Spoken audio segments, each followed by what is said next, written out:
So what if Samsung figured out how to make its next foldables different, even if they look very similar in the renders?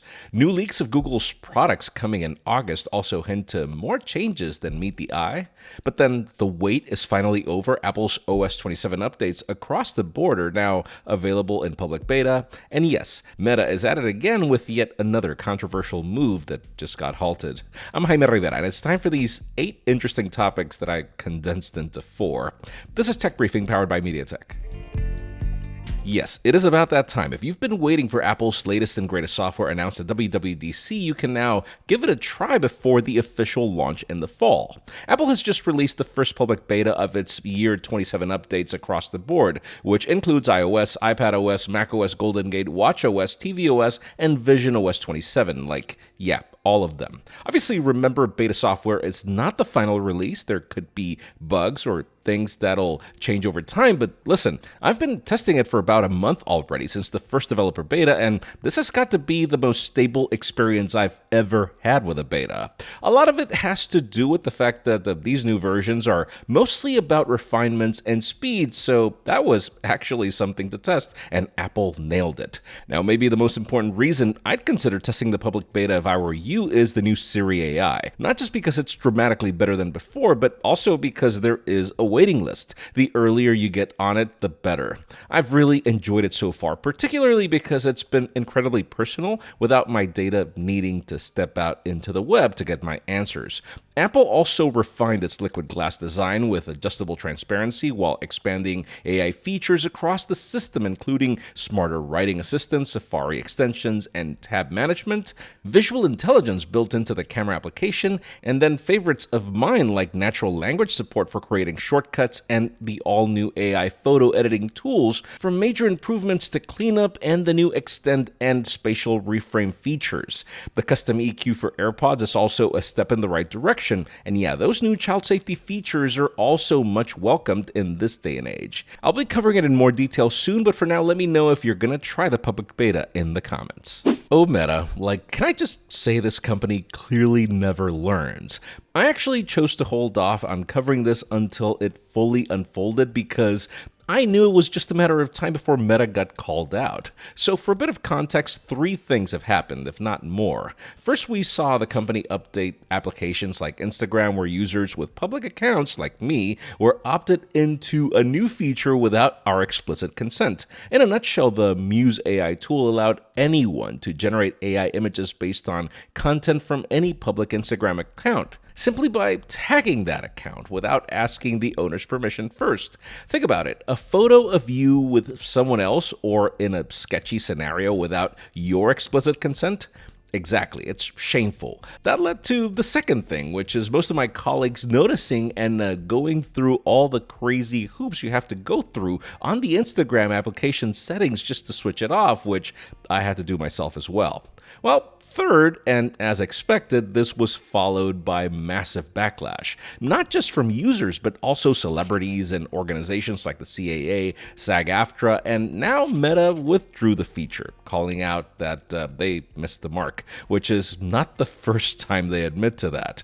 So yes, for now it seems we're safe, but with how often the company updates its terms of service with crazy conditions, just keep an eye out. And listen, this is just one of the many cases where Meta is currently on a negative spotlight. Remember people tampering with their Meta Ray-Ban Lite to go on stealth mode in order for people not to know they're being recorded? This lasted for so long that it spun a full industry of ways for you to hide that light, but now Meta has apparently pushed a software update to fix that, and I'm hoping it works. Heck, the New York court system just banned Meta Ray-Bans from hearings, so expect more and more drama going forward. I'm curious to know what you think about all this in the comments. So, what do you know? Google just sent out invites for its event on August 12th, just in time for Samsung's foldable event. I know. Thing is, Google is expected to unveil the Pixel 11 Pro Fold alongside the rest of the Pixel 11 lineup, and guess what just got leaked? I know, along from images of the different color options for the Pixel 11 series. Exactly. Another render has then revealed the foldable in the fresh pine green colorway. The images also show a light gold frame and the redesigned camera module that now integrates the LED flash and microphone into the camera cutout, though I don't see any of that pixel glow. I mean, it doesn't look that much different, at least for now, but I'm hoping I'm wrong. Other rumors call for a slightly smaller 4800 milliamp hour battery, but apparently because there's a slimmer design, an upgraded main camera, and the same display footprint as last year. Now, there is a hotter leak about what's coming with these Pixels though. Listen, Google's Tensor chips have never been known to break any records, and if anything, they've broken more hearts years ago in how they lagged behind in basics like gaming performance. G5 was a decent step in the right direction while still lagging, but apparently Tensor G6 is reportedly something else entirely. It's rumored to become the first smartphone chip on a TSMC cutting-edge 2nm process, beating Apple's A20 that's been rumored and the next generation Qualcomm chips to the market by about a month. But that's assuming Google doesn't hold the launch until the fall, which has happened before. I heard somewhere that performance gains were mainly incremental, but I'm like, compared to what? Because the new architecture is a major leap. This new process should deliver better efficiency in so many ways, alongside upgrades to the GPU, hardware security, and more. Let me know if this is something you're looking forward to in the comments. Now, before we get to the hottest news, let me tell you about today's sponsor, MediaTek.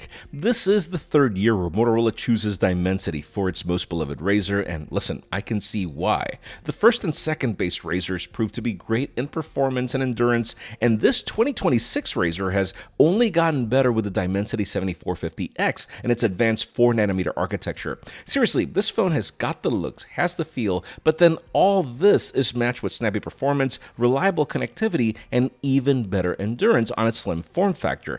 It's clearly the reason Motorola continues to trust MediaTek year over year. Thanks to MediaTek for sponsoring this video. But finally, for the hottest news today, let's talk about what's happening next week. Yes, you knew it was happening right after Samsung announced its Galaxy Unpacked on July 22nd. Leaks just got even more intense. Starting with the Flip, while it did look the same in renders, it's actually different in some ways. Sources claim this device is getting lighter and more comfortable to use than its predecessor. We hear it'll be 8 grams lighter, which doesn't sound like much, but weight distribution changes could help it even more. The phone is also expected to measure 6.1 millimeters thick when unfolded, while retaining a familiar clamshell design. It's rumored to feature the same 4300 mAh battery, an Exynos 2600 chip in some markets, and yeah, that some markets sounded good, and apparently it'll come in cream, graphite pink, and a Samsung exclusive mint color. Now, as for the Fold, a new set of leaked videos show exactly what many of you have asked for, a display without a crease. While subtle hinge marks remain visible under certain lighting, because I mean, this is physics, the display appears significantly flatter than previous Galaxy Fold models, suggesting Samsung may have finally overcome one of the biggest compromises of foldable smartphones.